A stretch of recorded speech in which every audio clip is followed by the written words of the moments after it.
Hello, my name is Susan Carew. I'm the principal of the Workplace Bullying Training Unit, and this introduction is for managers and occupational health and safety officers and other interested persons who wish to eradicate or reduce workplace bullying in the workplace. My background is market research and conflict resolution. In the market research area, I've done many studies in workplaces, satisfaction surveys with employees.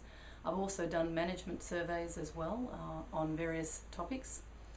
I'm a trainer in conflict resolution and I have qualifications in peace studies. I'm a Rotary Peace Scholar. I've looked at international conflict as well as local conflict, as well as personal conflict and business conflict.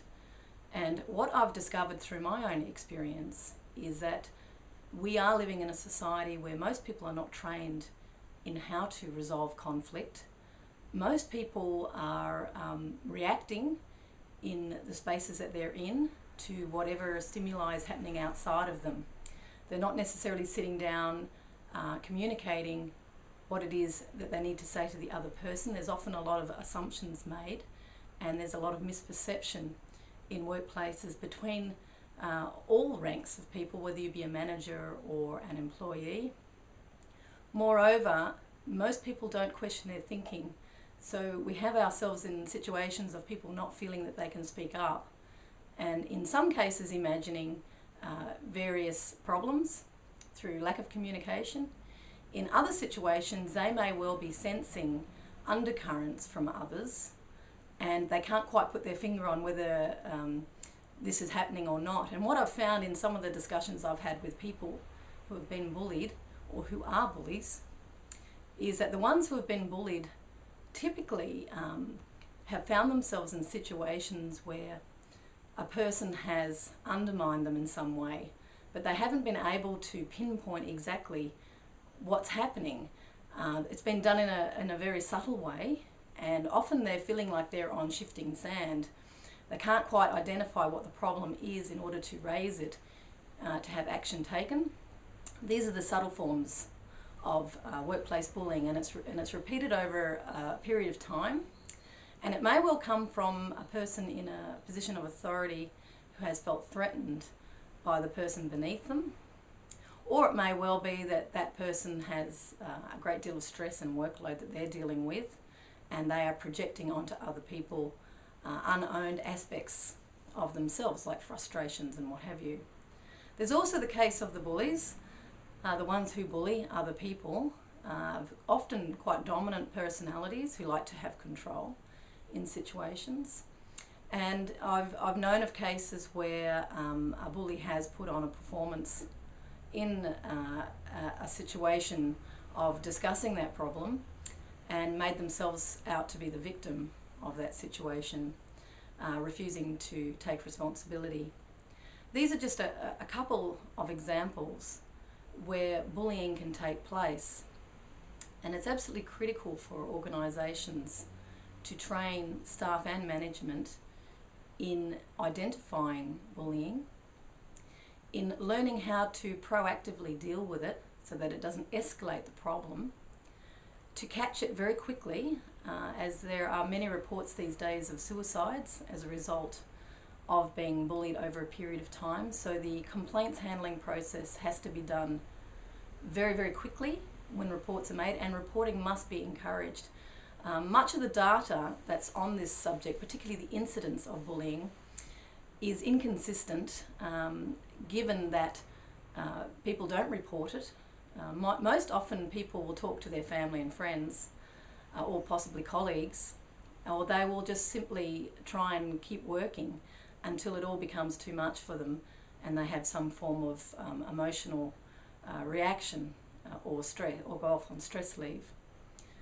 So it's essential that management understands that the incidence of bullying is actually quite high. From what I've understood from the research I've done, the Productivity Commission, the Australian Productivity Commission, estimate the incidence of bullying between 3.5% and 21% of people. So that's, at the high end, 1 in 5 who are suffering from being bullied at work. There's also the cost to industry. Griffith University did a study and estimated between $6 billion and $36 billion to industry. If a bullying incident is happening at your workplace, on the serious side of that, it can cost $20,000 per employee. So it's extremely expensive, and there's also the hidden costs in respect of absenteeism.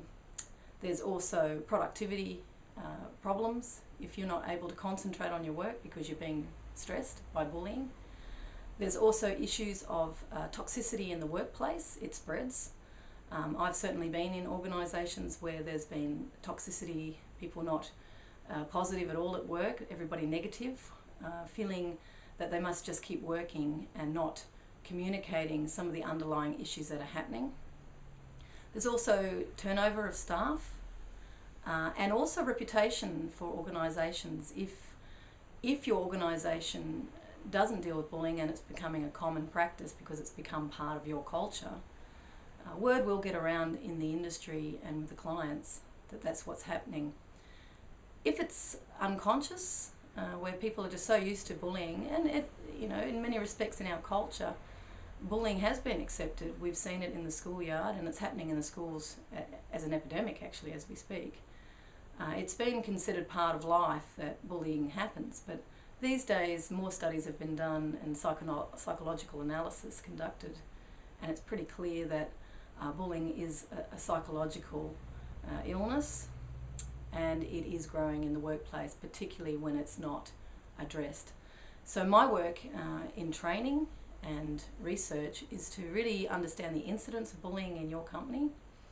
How often is it happening? And this will help you to comply with WorkSafe guidelines here in Victoria. It also will ensure that you can certainly be seen to be acting on it, not just being seen. And the work that I will do will really help you to tick off that you have complied with Victorian guidance. It will also uncover if the bullying is happening and if people are witnessing it. It also will give you some feedback on the complaints handling process that you've got in your workplace, if you've got one, and whether people are utilising it and whether it's effective or not. Now that puts you then in a position where you can actually make some good decisions on training. I've got a plethora of training programs in conflict resolution and stress and work balance. Also, I've come from a background, in addition to my professional life, of clowning. So I'm a great believer in well-being at work and finding happiness at work. I've been to Russia with Patch Adams and clowned with 40 clowns. And what I've discovered is that well-being comes from happiness and laughter and feeling a sense of belonging in a group. I know with Patch Adams, what he was trying to do in Russia when we were there was to build a team, and he wanted to do it through what he called loving service. And so we came together as people who didn't know each other and gave service to the community. It was a really powerful experience.